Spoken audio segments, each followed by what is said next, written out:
Hey there. Last video for Talk Tuesday, I addressed some verbal aspects of influential communication for effective virtual conversations.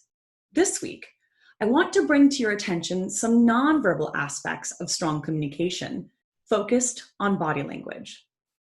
Imagine sitting at a conference table for a meeting back in the day pre-COVID. As the meeting is occurring, everyone is looking at something else other than the speaker or other than the people actually sitting at the table. One person is looking out the window. Someone is texting on their phone. Another one is staring at the ceiling tile. This group over here is having a private conversation and whispering in an aside. This guy is doodling on the whiteboard. And this is all happening while someone is speaking and data is being shared. This is what I am seeing so many teams and individuals do on virtual platforms. And it completely diminishes their perception as engaged, focused, and productive leaders, not to mention impeding the efficiency and effectiveness of the call. I was recently leading a team training on effective virtual communications for a major company.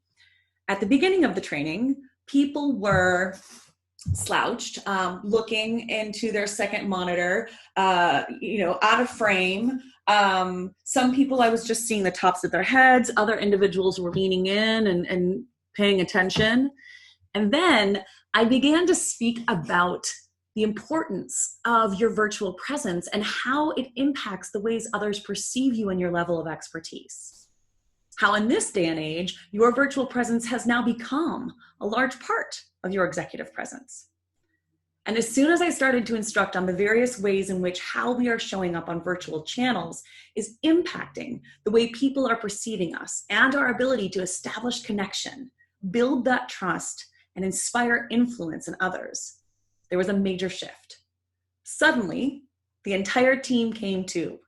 People were sitting up straighter, making eye contact, heads were in the upper third of the screen, centered. People were engaged. They looked like the executive team of leaders that they really truly were. People are doing things on virtual platforms that they would never do in live meetings. And this is one of the reasons why we are struggling to have these virtual conversations efficiently and effectively. It's easy to think of virtual meetings as something that you are watching rather than something that you are actively participating in. I know it can be really difficult to focus on these things because we feel that we are privately in our home office or sitting at our kitchen table, but keep these things in mind. It's pretty basic. Don't do anything you wouldn't do in an in-person meeting.